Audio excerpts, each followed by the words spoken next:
అందుకే మిత్రులారా ఈరోజు ఈ విధంగా పరిపాలనను చక్కబెడుతూ గతంలో చేసిన అప్పులను తప్పులను సరిదిద్దుకుంటూ ఈరోజు ముందుకెళ్లే ప్రయత్నం చేస్తున్నాం. పనిలో భాగంగా నిరంతరం మేము పనిచేస్తుంటే కొంతమంది వెనకాల నుంచి కుట్రలు చేస్తున్నారు, గోతులు దవ్వుతున్నారు. గోతులు దవ్వేటోళ్లను అదే గోతిలో పాతిపెట్టే బాధ్యత మీరు తీసుకోవాలి మిత్రులారా. ముందల నేను చూసుకుంటా, వెనకంగా ఎవడైతే గోతి దవ్వుతాడో వాళ్ళ సంగతి మీరు చూసుకోవాలి. మా నరసింహులన్న చెప్పాడు మేము ఉంటామా నీకెందుకు నువ్వు నడుపు అని. మరి మా నరసింహులన్న మాట మీద వెనకంగా గోతులు దవ్వేటోళ్లను, నక్క జిత్తులోళ్లను, నల్లి కుట్లోళ్లను మీరే ఏదో ఒకటి చెయ్యాలి. మీరు చేయకపోతే నష్టం జరుగుద్ది. ఎందుకనంటే ఒక మంచి లక్ష్యంతో, ఒక మంచి టీంతో బట్టి విక్రమార్క గారు కావచ్చు, మా సీతక్క కావచ్చు, దామన్న కావచ్చు, లక్ష్మణ్ కావచ్చు, ప్రసాద్ కుమార్ గారు కావచ్చు, ఇలా చెప్పుకుంటూ వెళ్తే పొన్నం ప్రభాకర్ గారు కావచ్చు, అన్ని వర్గాలకు మంత్రివర్గంలో అవకాశం కల్పించి అన్ని వర్గాల యొక్క ఆలోచనను తీసుకొని అన్ని వర్గాలకు సంక్షేమాన్ని అభివృద్ధిని అందజేయాలని ఈనాడు మా ప్రభుత్వం ప్రయత్నం చేస్తుంది. 10 ఏళ్ల విధ్వంసం 100 ఏళ్ల నష్టానికి దారితీసింది. దాన్ని ఇలా సరిదిద్దుకుంటూ చక్కదిద్దుకుంటూ ఆనాడు చేసిన అప్పులను చెల్లించుకుంటూ తప్పులను సవరించుకుంటూ ఈనాడు పరిపాలన జరుగుతుంది. మీ అందరికీ తెలుసు 10 ఏళ్లలో ఆ గొప్ప గొప్ప ఉపన్యాసాలు ఇచ్చే నాయకులు ఎన్నిసార్లు అంబేద్కర్ గారి జయంతికో వర్ధంతికో హాజరైనరో మీరే లెక్కేసుకోండి. ఇంతకంటే లెక్క అవసరం లేదు, ఇంకా వేరే లెక్క అవసరం లేదు. ఇది ఒక్క లెక్క చూసుకోండి, మీ పట్ల వాళ్ళకున్న అభిమానం ఏందో, ఆలోచన ఏందో. అందుకే మిత్రులారా, ఈ ప్రభుత్వం మనది. ఇది ప్రజల కోసం అందిస్తున్న ప్రజాపాలన. ఈ ప్రజాపాలనను కాపాడుకునే బాధ్యత మనది, ప్రజాస్వామ్యాన్ని కాపాడుకునే బాధ్యత మనది. అందుకే ఇవాళ కేంద్ర ప్రభుత్వం మహిళా రిజర్వేషన్ల గురించి, నియోజకవర్గాల పునర్విభజన గురించి, సీట్ల పెంపు గురించి కలగాపులగం చేసి మాట్లాడుతున్నారు. మహిళలకు మీరేం చేసిందని మమ్మల్ని సవాల్ విసురుతున్నారు. నేను ఒక్క మాట చెప్పదలుచుకున్నా.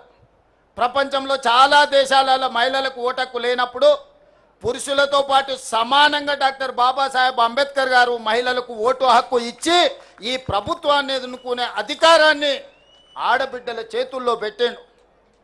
మహిళలకు మన దేశంలో పురుషులతో సమానంగా డాక్టర్ బాబాసాహెబ్ అంబేద్కర్ గారు ఓటు హక్కు ఇచ్చే వరకు చాలా దేశాలలో మహిళలకు ఓటు హక్కు లేదు. మహిళలు బయటికి వచ్చి బహిరంగంగా తిరిగే పరిస్థితి లేని రోజులు.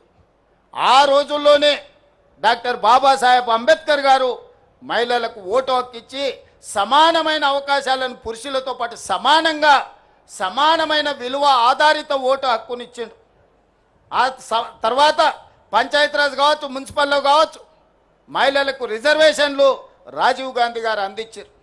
చట్టసభలలో, అసెంబ్లీలో, పార్లమెంటులో సోనియా గాంధీ గారు మహిళలకు రిజర్వేషన్లు ఇవ్వాలి అని 33% ఇవ్వాలని బిల్లును పాస్ చేసి రాజ్యసభలో. కానీ లోక్సభలో కొన్ని రాజకీయ పార్టీలు అడ్డుకున్నాయి. సంతోషం, ఇవాళ మీరు మహిళా రిజర్వేషన్లు అమలు చేస్తామంటారు. మహిళా రిజర్వేషన్ల అమలు ముసుగులో దక్షిణాది రాష్ట్రాలకు అన్యాయం చేసే ప్రక్రియ చేపడుతున్నారు. మొదట జనాభా అన్నారు.